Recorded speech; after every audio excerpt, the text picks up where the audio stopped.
ও finally শান্তি। না তো রয়েছে কাজের টেনশন, না রয়েছে গার্লফ্রেন্ডের রিয়াকশন। পাহাড়, দারুণ বাতাস, আমি আর আমার ডেস্টিনেশন। পুরী থেকে ঘুরে এসে এখনও ওঠেনি মুখের ট্যান। শুরু করছি আবারও একটা নতুন journey from Baharampur court station. 11ই সেপ্টেম্বর 2024, সময় ঠিক বিকাল 5:20 শুরু হচ্ছে আরও একটা নতুন জার্নি আমার শহর বহরমপুর থেকে সিকিমের পথে ভায়া কলকাতা। চলে আসছে train number 13-114, Lalgola Kolkata Hazarduari express with WAG9।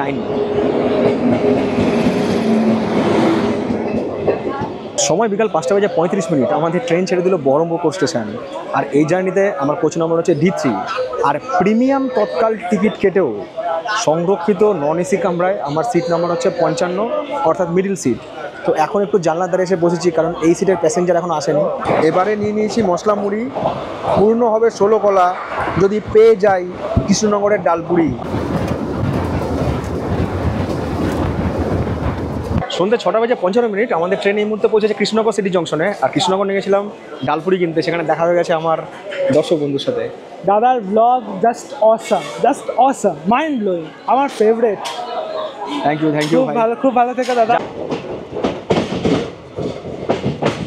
Krishnanagar স্টেশনে একটা ডালপুরি 20 টাকায় 4টে পাওয়া যেত, এখন দেখছি পাওয়া যাচ্ছে 20 টাকায় 3টে।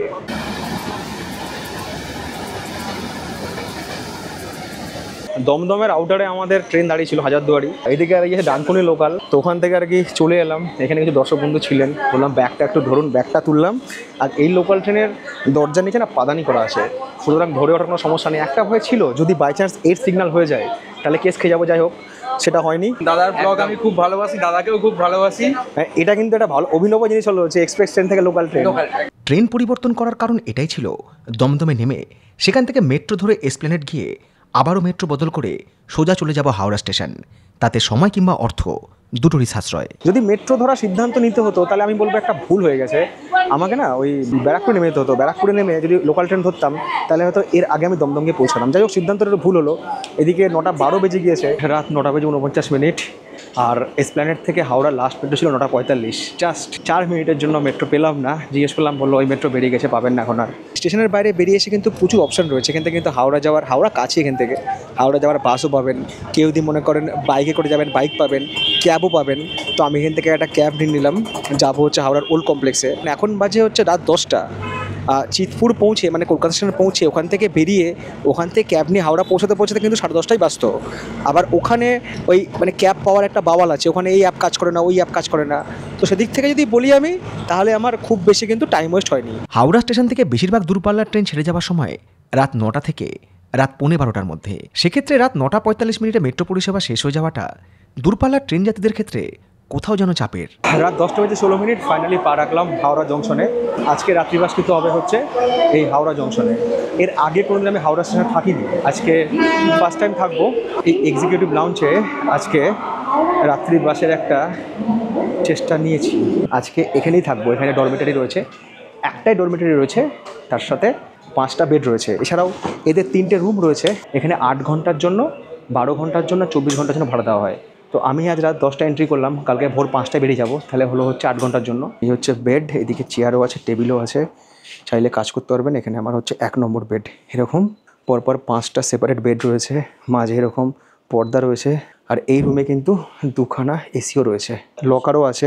কারণ ধরুন আপনারা খাওয়া দাওয়া করতে গেলেন, তো আপনারা কিন্তু আপনাদের লাগেজ এই লকারের মধ্যে রেখে দিতে পারেন।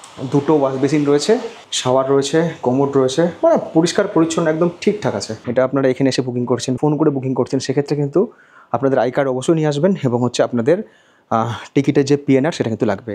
আর এর নিচে ফুড কোর্টও আছে, আমি আগে আপনাদেরকে ফুড কোর্ট দেখিয়েছি, চাইলে কিন্তু ওখানে আপনারা খাওয়া দাওয়া করে নিতে পারবেন।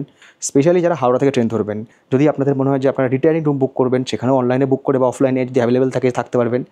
এছাড়াও কিন্তু হাওড়া স্টেশনের আশেপাশে হোটেল রয়েছে, যেগুলো কিন্তু আপনারা অনলাইনে বুক করতে পারেন রিভিউ দেখে। আর হোটেল বুকিংয়ের জন্য আপনারা কিন্তু উইগো অ্যাপের সাহায্য নিতে পারেন, কারণ উইগো অ্যাপ হচ্ছে গ্লোবাল ট্রাভেল ব্র্যান্ড, যেটা কিন্তু বিভিন্ন কারেন্সি এবং বিভিন্ন ল্যাঙ্গুয়েজে অ্যাভেলেবেল। ইন্টারন্যাশনাল হোটেল বলুন বা ডোমেস্টিক হোটেল বুক করার জন্য কিন্তু উইগো অ্যাপ হচ্ছে ইউজফুল। ফ্লাইট বুকিংয়ের ক্ষেত্রে make my trip, is my trip, clear trip, এই যে সমস্ত অ্যাপগুলো রয়েছে, তো কোন অ্যাপ থেকে ফ্লাইটের টিকিট বুক করলে সস্তায় ফ্লাইটের টিকিট বুক করতে পারবেন, সেটা কিন্তু আপনারা সহজেই কম্পেয়ার করে ফ্লাইটের টিকিট বুক করতে পারেন উইগো অ্যাপের মাধ্যমে। হোটেল বুকিংয়ের ক্ষেত্রে মেক মাই ট্রিপ, গো আইবিবো, এয়ারবিএনবি, আগোডা, এই যে সমস্ত হোটেল বুকিং অ্যাপগুলো রয়েছে, তো কোন অ্যাপ থেকে আপনারা হোটেল বুক করলে কম খরচ হোটেল বুক করতে পারবেন, সেটা ডোমেস্টিক হোক সেটা ইন্টারন্যাশনাল হোক, সেটা কিন্তু সহজেই কম্পেয়ার করে হোটেল বুক করতে পারবেন ওই অ্যাপের মাধ্যমে। সেই সাথে লোকেশনও পেয়ে যাবেন যে অ্যাকচুয়াল হোটেলটার লোকেশন কোথায়, এবং সেই সাথে রিভিউ যে ওই হোটেলটার কীরকম কী রিভিউ রয়েছে। এছাড়াও আইআরসিটিসি ট্রেনের টিকিট বুকিং, ইভেন্ট বুকিং এবং নতুন ভিসা অ্যাপ্লিকেশনের জন্য কিন্তু উইকো অ্যাপ হচ্ছে ইউজফুল। সময় রাত্রি 11টা, রুটি কিনতে এসেছিলাম। হাওড়া ফেরিঘাটে যে 3 নম্বর গেট তার পাশেই একটা এখানে হোটেল রয়েছে, ওখান থেকে গরম গরম রুটি কিনলাম। সায়ন আমাকে এই ব্যাপারে হেল্প করলো।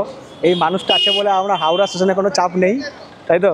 হ্যাঁ, একদম ওরকম কোনো কথা নেই, সবসময় আমি আছি তোমাদের জন্য, তোমার জন্য অন্তত আমি আছি। সময় রাত 12:40, খাওয়া দাওয়ার পর্ব শেষ। দেখা হচ্ছে আপনাদের সাথে আগামীকাল সকালে আবারও নতুন যাত্রাপথে, মা বলা ভালো হাওড়া থেকে এনজিপির পথে। Tata, good night, love you. পরের দিন সকালে ঘুম থেকে উঠে সোজা চলে এলাম হাওড়া জংশনের 7 নম্বর প্ল্যাটফর্মে, যেখানে আমার অপেক্ষায় ট্রেন নাম্বার 22-301 হাওড়া থেকে নিউ জলপাইগুড়ি বন্দে ভারত এক্সপ্রেস। হাওড়া থেকে এনজিপি পর্যন্ত এই জার্নিতে আমরা কভার করব 566 কিলোমিটার ডিস্টেন্স আমাদের 7.5 ঘন্টা জার্নিতে। আর এই যাত্রাপথে রয়েছে 3টে হল্ট এবং 120টা ইন্টারমিডিয়েট স্টেশন। শুধুমাত্র বুধবার ছাড়া সপ্তাহে প্রতিদিন হাওড়া থেকে এই ট্রেন ছেড়ে যায় সকাল 5:55 এবং নিউ জলপাইগুড়ি জংশন গিয়ে পৌঁছায় হচ্ছে বেলা 1:25।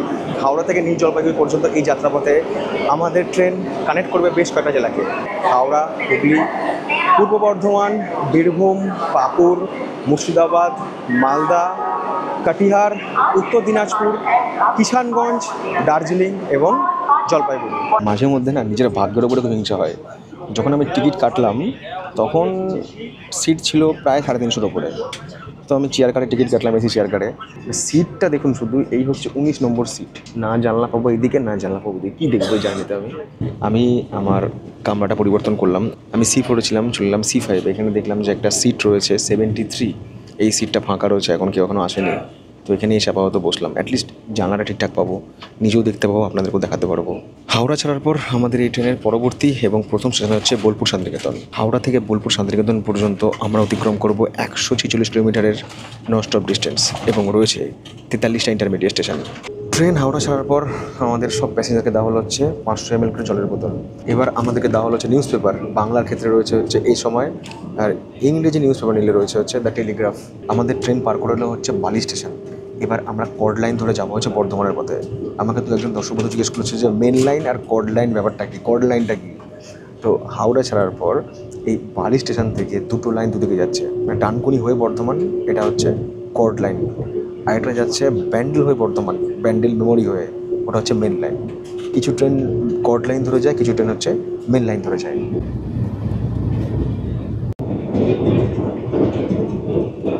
গল্পের মাঝে আমাদের ট্রেন কখন যেন ডানকুনি জংশন পার করে গিয়েছে, আর ডানকুনি জংশন থেকে আরও একটা জেলা শুরু হয়েছে, এটা হচ্ছে হুগলি জেলা। মানে হাওড়া জেলা পার করে এসে এখন আমরা হুগলি জেলার উপর দিয়ে চলছি। বন্দে ভারত এক্সপ্রেসের ট্রেন জার্নি সেই অর্থে আমার কাছে বোরিং, কারণ দরজার ধারেও যাওয়া যায় না, জানলাও খোলা যায় না, সব জায়গায় প্ল্যাটফর্মে নেমে একটু পায়চারিও করা যায় না। এবারে আমাদের সময় দেখা হবে ট্রেন নম্বর 13150 আলিপুরদুয়ার জংশন থেকে শিয়ালদা কাঞ্চনকন্যা এক্সপ্রেস। আজকে কাঞ্চনকন্যা একটু লেটে আসছে।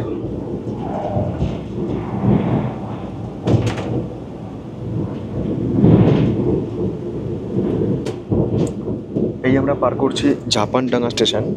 এখান থেকে আরও একটা জেলার শুরু, পূর্ব বর্ধমান। হাওড়া শেষ, হুগলি শেষ করে এবার পূর্ব বর্ধমান জেলার উপর দিয়ে যাবে আমাদের ট্রেন।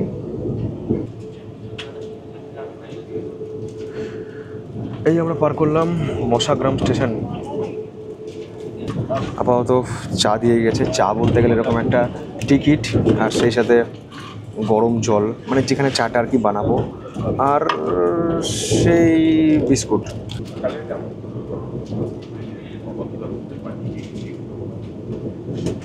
আমি মেন লাইন আর কর্ড লাইনের কথা বলেছিলাম, ওটা হচ্ছে মেন লাইন।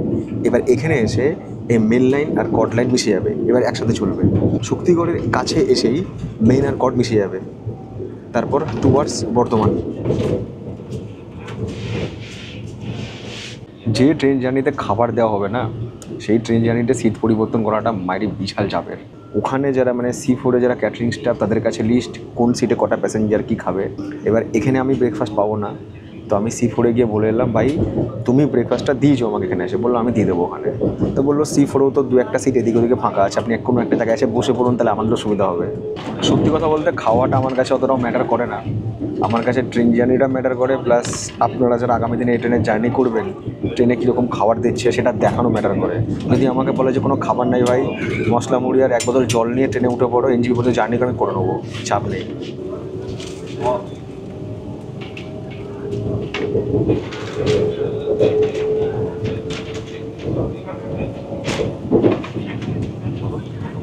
যখন শুরুর দিকে এই বন্দে ভারত এক্সপ্রেস চালু হলো তখন একটা অভিযোগ ছিল, মানে বারবার অভিযোগটা উঠেছিল যে C1 কামরার লোক খাবার পাচ্ছে, C4 এর লোক খাবার পাচ্ছে না। তখন এই খাবারগুলো 1টা 2টো বা 3টে কামরা থেকে ডিস্ট্রিবিউট হতো। এখন কি করেছে, প্রত্যেকটা কামরাতে একটা করে সাইড পেন্ট্রি রয়েছে, সেই সাইড পেন্ট্রিতে ক্যাটারিং স্টাফরা রয়েছে, যেখানকার যারা যাত্রী তারা সেখান থেকেই খাবার নেবে এবং কোনো সমস্যা হলে সেখানেই তারা আর কি রিপোর্ট করবে।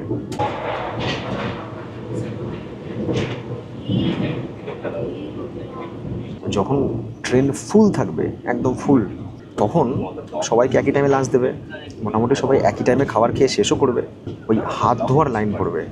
আরে বন্দে ভারত এক্সপ্রেসে তো কোনো বাইরে বেসিন হয় না যে আমি বেসিনে গিয়ে হাত ধুই না, আমাকে বাথরুমে গিয়ে হাত ধুতে হবে, তখনই ভিড়টা হয়, ওই সময়টুকু একটু গ্যাদারিং হয়।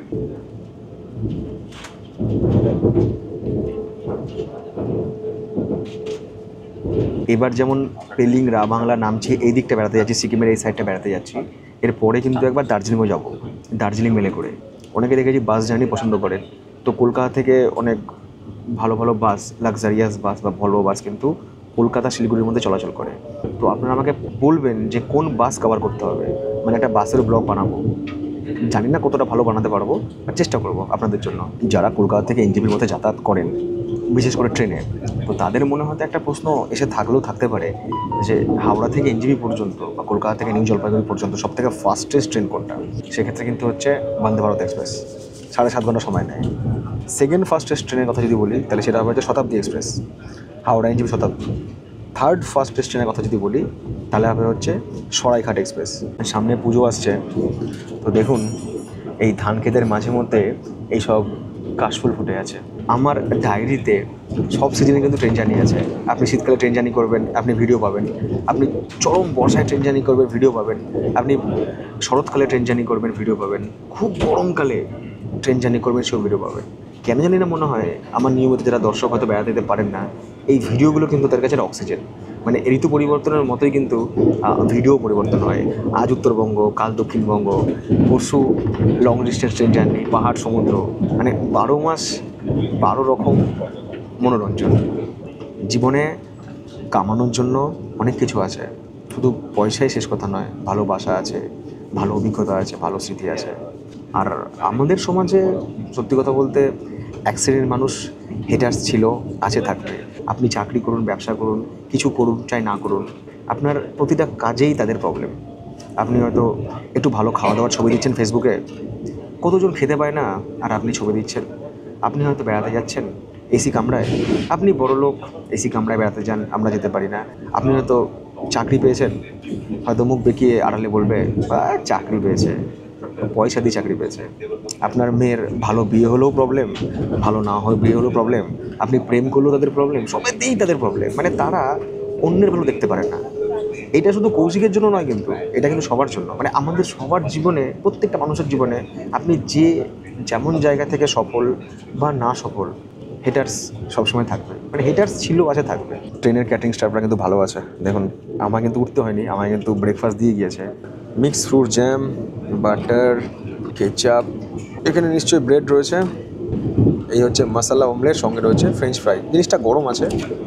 আর এর সঙ্গে আরও একটা আইটেম দিয়েছে চকোপাই, স্টেনলেস স্টিলের চামচও দিয়েছে। এই সব কিছুর মধ্যে কি দেয়নি বলুন তো? ইয়েস, একটা স্যানিটাইজার, যেটা ভীষণ ভীষণ দরকার। এই আমরা পার করছি ভেদিয়া স্টেশন। আরে প্রত্যেকটা স্টেশনেই মালগাড়ি। স্টেশন দেখাবো কেমন করে রে ভাই? ভাবলাম গুসকরা স্টেশন দেখাবো, গুসকরায় মালগাড়ি। ভেদিয়া স্টেশন দেখাবো, ভেদিয়ায় মালগাড়ি। আসলে ভেদিয়া হচ্ছে আমাদের এই যাত্রাপথের পূর্ব বর্ধমানের শেষ স্টেশন। মানে এরপরে পূর্ব বর্ধমান শেষ, এরপরে আসবে হচ্ছে বীরভূম জেলা, তার আগে আসবে হচ্ছে অজয় নদ, অজয় নন। share your feedback and all. And have a nice journey. Happy journey to you all. Thank you very much. Howrah থেকে 146 কিলোমিটার পথ চলা শেষ। আমাদের ট্রেন পৌঁছে গেল রবি ঠাকুরের দেশ বোলপুর শান্তিনিকেতন। বোলপুর শান্তিনিকেতনে আমাদের ট্রেনের হল্ট হচ্ছে মাত্র 2 মিনিট। আর এটা হচ্ছে বোলপুর শান্তিনিকেতনের 1 নম্বর প্ল্যাটফর্ম, যেখানে এসে পৌঁছেছে আমাদের বন্দে ভারত এক্সপ্রেস। অনেক দর্শক বন্ধু বলেছিলেন যে বোলপুর শান্তিনিকেতন নিয়ে একটা ব্লগ বানান। অবশ্যই বানাবো, বাট আপনাদের একটা হেল্প চাই যে 2 দিন বা 1 দিনে বোলপুর শান্তিনিকেতন ঘুরতে এলে কোন কোন জায়গা কভার করা যায়, মানে একটা কমপ্লিট দুর্দান্ত ব্লগ হয়। এটার একটা প্ল্যান আমাকে আপনার ইনস্টাগ্রামে পাঠিয়ে দেবেন বা ইমেল করতে পারেন, লিঙ্ক দেওয়া আছে ভিডিও ডেসক্রিপশন বক্সে। আমি ডেফিনেটলি সেই প্ল্যানটা ফলো করে একটা দুর্দান্ত ব্লগ আপনাদের সঙ্গে শেয়ার করার চেষ্টা করব। সময় সকাল 7:40। আমাদের ট্রেন ছেড়ে দিয়েছে বোলপুর শান্তিনিকেতন স্টেশন। পরবর্তী স্টেশন হচ্ছে মালদা টাউন। বোলপুর শান্তিনিকেতন আর মালদা টাউনের মধ্যে আমাদের এই ট্রেন অতিক্রম করবে 150 কিলোমিটারের ডিস্টেন্স আর রয়েছে 32টা ইন্টারমিডিয়েট স্টেশন। গিরগিরি রং বদল করার মতন আমাকে আজকে সিট বদল করতে হবে, তো চলে এলাম ওই কামরা থেকে। একটা ব্যক্তিগত স্বার্থও আছে, অ্যাকচুয়াল এখন রোদটা না ওইদিকে আসছে, এর ওদিকের ভিউজ অতটা ভালোবাসবে না। আমাদের ট্রেন পার করেছে বাতাসপুর স্টেশন। এই বাতাসপুরের পরেই আসবে হচ্ছে সাঁইথিয়া জংশন। আমার এক বান্ধবী আছে, সে বলে তোমার সাথে জার্নি করতে চাই, তোমার সাথে জার্নি রোমান্টিক জার্নি হবে, মানে তোমার পাশে বসে জার্নি করতে চাই। তো সে যদি ভিডিওটা দেখে, তাকে আমি একটা কথা বলতে চাই যে আমার সঙ্গে জার্নি রোমান্টিক নয়, প্যাথেটিক হবে। তুমি এক সিটে, আমি এক সিটে, তুমি এক কামরায়, আমি এক কামরায়, আমি তো সব ছুটে বেড়াই, তো কী করে রোম্যান্স হবে ভাই? হাতে হাত রাখার সময় নেই, দরজার হ্যান্ডেলে হাত রাখার সময় আছে। আমরা পার করলাম সাঁইথিয়া জংশন। এবার আমরা পার করছি ময়ূরাক্ষী নদী। সাঁইথিয়া জংশনের পরে ময়ূরাক্ষী নদী। প্রচুর কাশফুল ফোটে নদীতে, পুজোর সময় আসলে পাওয়া যাবে। সময় সকাল 8:26। আমাদের ট্রেন পার করছে গদাধরপুর স্টেশন। এই গদাধরপুর স্টেশন পার করার পরে একটা নদী পার করবো আমরা, সেটা হচ্ছে দ্বারকা নদী। যে দ্বারকা নদীর আমরা দেখা পাই যখন আমরা তারাপীঠ যাই। এই ট্রেনে কিন্তু গরম জল আনলিমিটেড, মানে যদি সঙ্গে ফ্লাক্স নাও নিয়ে আসেন, ট্রেনে কিন্তু গরম জল পেয়ে যাবেন। সলিড ট্রেন জার্নি, তার সঙ্গে সলিড চা, বিস্কুট বলতে গেলে এই যে এবার নিয়ে এসছি এস বিস্কুট। মুড়ি এবার নিয়ে আসেনি, অ্যাকচুয়াল মুড়ি খাওয়াটা নয় কমিয়ে দিয়েছি। আগে ম্যাক্সিমাম টাইম মুড়ি খেতাম, আপনারা ভ্লগেও দেখেছেন। এখন মুড়ি খাওয়াটা কমিয়ে দিয়ে এখন রুটি খাচ্ছি বেশি। জিমে রাকেশ দা বলেছে যে কৌশিক, বডি ফিট করতে গেলে একটু রুটি খাও।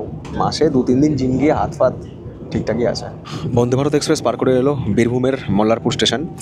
এরপরে একটা নদী আসবে, তার নাম হচ্ছে চিলা নদী। এই আমরা পার করছি তারাপীঠ রোড স্টেশন। এই কৌশিক আমার সাথে তারাপীঠ এসেছিলাম, আপনাদেরকে ভ্লগ দেখিয়েছি।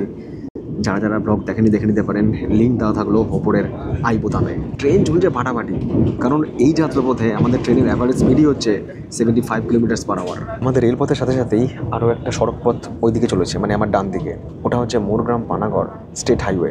সময় সকাল 8:39। আমাদের ট্রেন পার করছে বীরভূমের রামপুরহাট জংশন।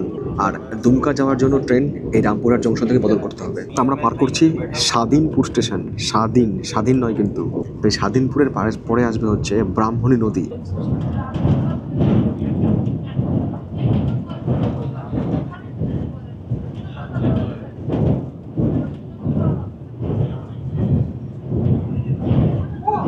সময় সকাল 8:53। আমাদের ট্রেন পার করে এলো বীরভূমের নলহাটি জংশন। আর নলহাটি এই জন্যই জংশন, কারণ ওখান থেকে কিন্তু একটা লাইন যেমন চলে যাচ্ছে পাকুড়ের দিকে, মানে যেদিকে আমরা যাচ্ছি, এবং একটা লাইন চলে যাচ্ছে আমাদের আজিমগঞ্জ জংশনের দিকে। সকাল 8:59। আমাদের ট্রেন এসে দাঁড়িয়ে পড়েছে বীরভূমের চাতরা স্টেশনে। এরপরে আসবে হচ্ছে মুরারই। আর এই মুরারইতে একটা দারুণ জিনিস হতে পারে, বন্দে ভারত ওভারটেক করবে হচ্ছে অমৃত ভারতকে। আমাদের ট্রেন ঢুকছে মুরারই, দেখা যাক আপনাদেরকে একটা ওভারটেক দেখাতে পারি কিনা।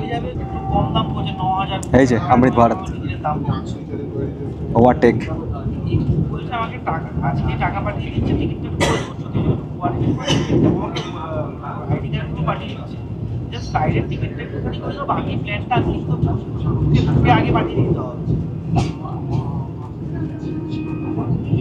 এই মাসেই আসবে মালদা টাউন থেকে এসএমপিটি বেঙ্গালুরু ফুল জার্নি।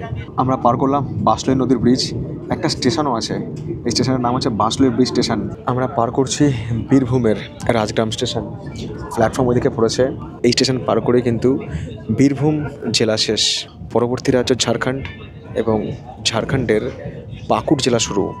সময় সকাল 9:19। আমাদের ট্রেন পার করছে পাকুড় স্টেশন। আমাদের ট্রেন পার করছে ঝাড়খণ্ডের গুমানি স্টেশন। এই গুমানি স্টেশন পার করার পর একটা নদী আসবে, তার নাম হচ্ছে গুমানি নদী। এটা হচ্ছে বনিডাঙ্গা লিঙ্ক কেবিন। আর এই যে লাইন ধরে যাচ্ছে, এটা যাচ্ছে হচ্ছে বার হারোয়ার দিকে। ওই নতুন যে বন্দে ভারত চালু হবে না হাওড়া ভাগলপুরের মধ্যে, এই রুট ধরে যাবে। এই হচ্ছে বনিডাঙ্গা স্টেশন, এখানে ওভারটেক আছে।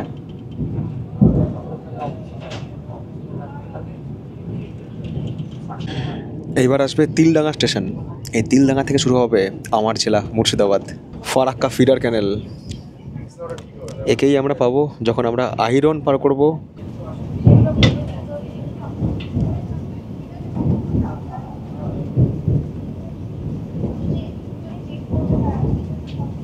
সময় সকাল 9:47 আমাদের ট্রেন পার করছে new Farakka junction.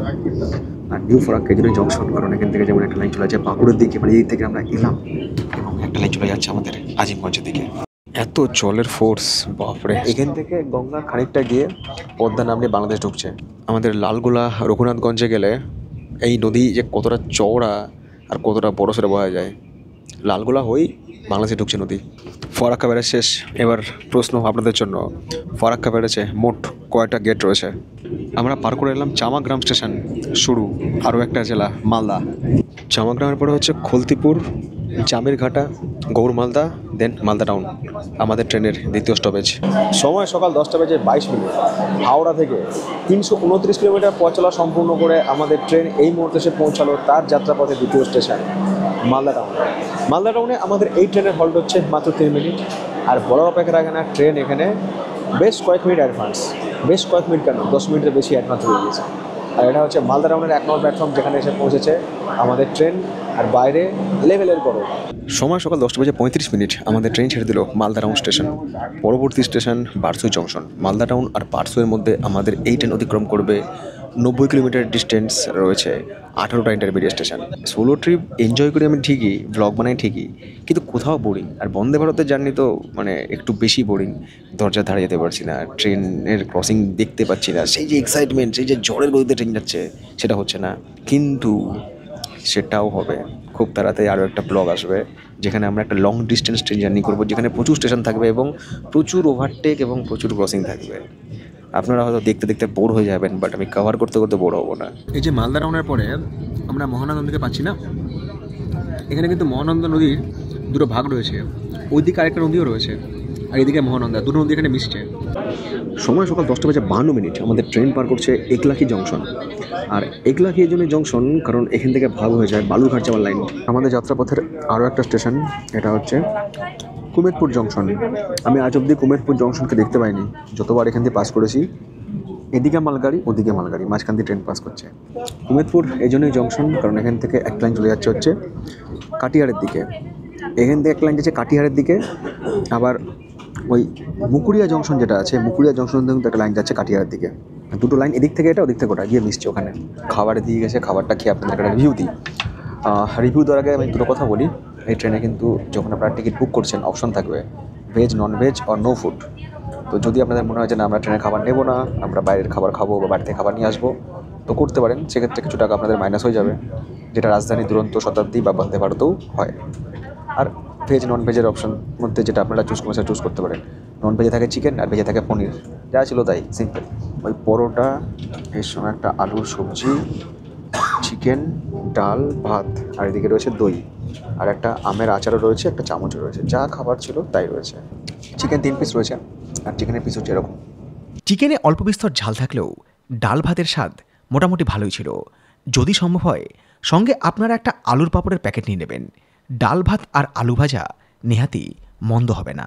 Vande Bharat express তার যাত্রাপথের তৃতীয় স্টেশন বারসুই জংশন যখন এসে পৌঁছালো, তখন নির্ধারিত সময় থেকে এই ট্রেন প্রায় 28 মিনিট দেরিতে চলছে। 12:12 আমাদের ট্রেন ছেড়ে দিল বারসুই জংশন। পরবর্তী এবং আমাদের এই ট্রেনের যাত্রাপথের শেষ স্টেশন নিউ জলপাইগুড়ি জংশন। বারসুই থেকে নিউ জলপাইগুড়ি পর্যন্ত আমাদের এই ট্রেন অতিক্রম করবে 145 কিলোমিটারের নন স্টপ ডিস্টেন্স। রয়েছে 23টা ইন্টারমিডিয়েট স্টেশন।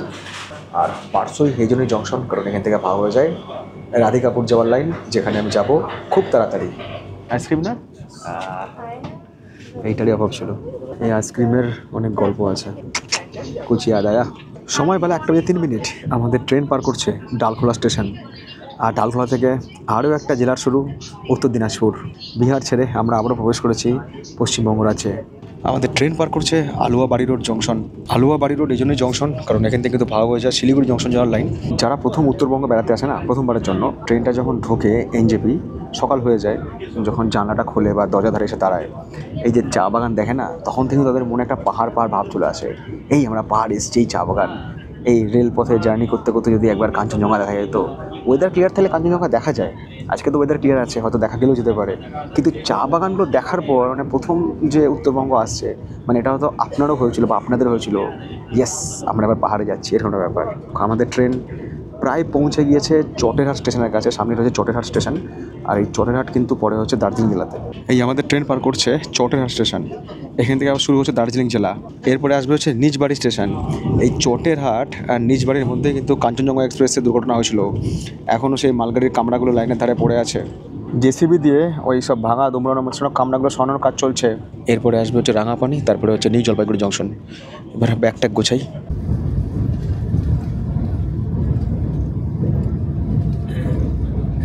সময় বেলা 2:40। নির্ধারিত সময় থেকে প্রায় 1 ঘন্টা 9 মিনিট সময়ের ব্যবধানে আমাদের ট্রেন এসে পৌঁছে গিয়েছে নিউ জলপাইগুড়ি জংশনে। আর আমার পাশেই দাঁড়িয়ে রয়েছে নিউ দিল্লি থেকে ডিব্রুগড় রাজধানী এক্সপ্রেস। এই ট্রেনের ব্লগও বানিয়েছি, জানি না আপনারা দেখেছেন কিনা, না দেখে থাকলে দেখে নিতে পারেন, লিঙ্ক আমি প্রথমে দিয়ে রাখলাম। পরবর্তী যে জার্নি তার জন্য নিজেকে মেন্টালি এবং ফিজিক্যালি প্রিপেয়ার করতে হবে রে। এনজিপির বাইরে এসে কিছু লেভেলের রোদ, আর যদি টেম্পারেচারের কথা বলি তাহলে এখন এখানকার টেম্পারেচার হচ্ছে 36 ডিগ্রি। কাঞ্চনজঙ্ঘা তো দেখা যাচ্ছেই না, গরমে মাথার টাক বেরিয়ে গিয়েছে, এত গরম এত গরম। আমাদের বাড়ি আরামবাগ। এখানে কবে এসছো বেড়াতে? এখন এসছো না আগে এসছিলে? এসেছি মাঝে বাড়ি যাবো। আজকে বাড়ি যাবে? আমরা হচ্ছে দার্জিলিং, আচ্ছা, সিটং, টাকদা। আমি যাবো হচ্ছে পেলিং। সেটা আমার ছোট্ট ফ্যান, খাওয়া ছেড়ে যে হাত এঠো খাওয়া ছেড়ে ছুটতে ছুটতে এসছে। খুব ভালো থেকো। তুমি কোথায় গেছিলে? আমি পেলাম গো এখানে, আমি যাবো বেড়াতে। নাম হ্যাঁ ভাইয়া आपका নাম क्या? কৌশিক। आपका नाम भी কৌশিক? আজকে ড্রাইভারের সিটে সেও কৌশিক, যে খালাসির সিটে সেও কৌশিক, আলাদাই কিছু ব্যাপার ভাই। নর্থ সিকিম গিয়েছি, ইস্ট সিকিম গিয়েছি, সমস্ত ব্লগ আছে। নর্থ সিকিম তো এখন বন্ধ, যাওয়া যাচ্ছে না, এখনও পুরোপুরি খোলেনি। এবার যাচ্ছি হচ্ছে ওয়েস্ট সিকিম, ওয়েস্ট আর সাউথ, পেলিং, রাবাংলা, নামচি। পুজোর আগে শুধু সমুদ্র পাহাড় র্যান্ডাম চলবে সব programme. 2 night 3 days, 3 night 4 days, কোনো লং ট্রিপ এখন করবো না। নিউ জলপাইগুড়ি স্টেশন চত্বর পেরিয়ে আমরা রওনা দিলাম সেবক রোড হয়ে পেলিংয়ের দিকে। বলা বাহুল্য, শরীরে এত ক্লান্তি ছিল যে অল্প কিছুক্ষণ সময়ের পরেই ঘুমের দেশে চলে গেলাম। ঘুম যখন ভাঙল তখন আমাদের গাড়ি আটকে রয়েছে মেল্লি বাজারের কাছে ট্রাফিক জ্যামে। আমি তো পুরো ঘুমিয়ে গেছিলাম, এত ক্লান্ত ছিলাম। স্বাভাবিক, অনেকক্ষণ ধরে গাড়ি দাঁড়িয়ে আছে না, কী হলো? বললো যে জ্যাম এখানে। তবে পর্যটকদের সুবিধার্থে বলে রাখি, এই চলতি সেপ্টেম্বর মাসে কিংবা আগত অক্টোবর মাসে যারা সিকিমের গ্যাংটক প্ল্যান করছেন, সেক্ষেত্রে রোড কন্ডিশন নিয়ে কোনো সমস্যা নেই, গাড়ি চলাচল স্বাভাবিকই রয়েছে। মেল্লি তিস্তা ব্রিজ পেরিয়ে পশ্চিমবঙ্গ থেকে আমরা প্রবেশ করলাম সিকিম রাজ্যে। এরপর বাঁ দিকে রঙ্গিত নদীকে রেখে আমরা এগিয়ে গেলাম পেলিংয়ের দিকে। মাইলস্টোন বলছে এই মেল্লি বাজার থেকে পেলিং তখনও 70 কিলোমিটার। এই জায়গায় এসে আমরা একটু চা পানের বিরতি নেব। আমরা নেব থেকেও বড় কথা আমাদের ড্রাইভার সাহেব নেবে, কারণ শিলিগুড়ি থেকে একটানা চালিয়ে এসছে, এবার একটু সত্যি ব্রেক দরকার। তারা তো গাড়ি চালায়, তাদের একটা রেস্ট অবশ্যই দরকার হয়। চারিদিকে এত সুন্দর পাহাড় আর পাশ দিয়ে বয়ে যাচ্ছে রঙ্গিত রিভার। এই ক্লান্ত শরীরটাকে যখন গাড়ি থেকে নিয়ে বার করছি না, চারিদিকে হাওয়াতে একদম এসে শরীরটাকে যেন একটা অদ্ভুত রকম আদর করছে। এই অদ্ভুত বিকেলে 1 কাপ চা খেয়ে শরীরের এনার্জিটাকে আরেকটু বাড়িয়ে নিয়ে শুরু করব আবারও পথ চলা পেলিংয়ের পথে। আর সময় দেখুন এখন বিকেল 5:45, আর এখানে একটা ছোট্ট চায়ের দোকান রয়েছে। মিনিট দশকের এই চা পর্বের ব্যবধানের মাঝেই পাহাড়ে সন্ধ্যে নেমেছে। আতফালি চাঁদ উকি দিচ্ছে ওই পাহাড়ের ফাঁকে। এমনই সময় হোয়াটসঅ্যাপের নোটিফিকেশানে তার মেসেজ, ওই কত দূর পৌঁছালে, পাহাড় দেখতে পেলে একটা ছবি দাও না গো প্লিজ, আমি অফিস থেকে বেরিয়ে এখনও গাড়ি পাইনি। পাহাড়ে রাত নামছে দ্রুত, পথ যদিও কমে আসছে ক্রমশ। দূরে ওই আলো ঝলমলে পাহাড়ি শহরটা দেখিয়ে ড্রাইভার সাহেব বললেন ওর নাম জোরথাং। সময় সন্ধ্যে 6:45, আমরা পার করলাম সাউথ সিকিমের জোরথাং। মেনলি থেকে জোরথাং পর্যন্ত রাস্তা কিন্তু সব জায়গায় ভালো নয়, কোথাও কোথাও রাস্তা খুব খারাপ। ওইদিকে চলে যাচ্ছে নামচি রাবাংলা, আমরা যাবো হচ্ছে সোজা পেলিংয়ের দিকে। Welcome to Soreng district. আর জোরথাং থেকে পেলিং সড়ক পথে আরও 45 কিলোমিটার। সময় রাত 8:37। আমাদের দীর্ঘ পথ চলা শেষ, অবশেষে দেখা পেলাম সেই জায়গার সেই শহরের যেখানে লেখা আছে আই লাভ পেলিং। ফাইনালি পা রাখলাম পেলিংয়ের মাটিতে। আর পেলিংয়ের মাটিতে পা রাখার পর মানে হোটেলের সামনে পৌঁছানোর পর এখানকার টেম্পারেচার হচ্ছে 20। আমি যখন শিলিগুড়ি থেকে শুরু করেছিলাম বলেছিলাম 35, বাট এক ধাক্কায় 15 ডিগ্রি টেম্পারেচার নেমে গিয়েছে। আর এখানে নামার পর সেই হাওয়া। পেলিংয়ের 3টে পার্ট আছে, আপার, মিডিল, লোয়ার। তো আমরা আপার পেলিংয়ে আর কি থাকবো, কারণ এখান থেকে কাঞ্চনজঙ্ঘার খুব ভালো ভিউ পাওয়া যেতে পারে যদি কালকে ওয়েদার ক্লিয়ার থাকে। মানে কাঞ্চনজঙ্ঘা দেখার জন্য পেলিং হচ্ছে এক এবং অদ্বিতীয়। পেলিংয়ে এসে আমি যে হোটেলে রয়েছি, মানে হোটেলে মানে আমি যে রুমে রয়েছি, সেই রুমটা একটু আপনাদেরকে একবার দেখিয়ে দিই। মানে যাকে বলে এক কথায় রুম ট্যুর করে দিই। রুমটা দেখুন, মনে হয় আপনাদের পছন্দ হলেও হতে পারে। অনেকটাই বড় রুম, মানে 2টো রুম এখানে একসাথে রয়েছে। এখানে দেখুন সব ইলেকট্রিক কেটেল রয়েছে, চা করা জিনিসপত্র রয়েছে, গদিওয়ালা চেয়ার রয়েছে, সোফা রয়েছে, আর এদিকে একটা ছোট্ট খাট রয়েছে। বাথরুমটা বেশ বড়, মানে 2টো রুমের জন্য একটা এরকম বড় বাথরুম। সবার আগে যেখানে দৃষ্টি দেবো, হ্যাঁ গিজার রয়েছে, এটা আমার খুব দরকার। রুমের এখানে একটা টিভি রয়েছে, বাট টিভির হয়তো দরকার পড়বে না, কারণ জানলার বাইরে দুর্দান্ত ভিউজ। এখানে একটা ছোট্ট ড্রেসিং টেবিল মতো রয়েছে, টুল রয়েছে এদিকে, আর এই রয়েছে খাট। সকালবেলা ঘুম থেকে ওঠার পর যে দুর্ধর্ষ একটা ভিউ পাবো এখানে, এই নিয়ে কোনো সন্দেহ নেই।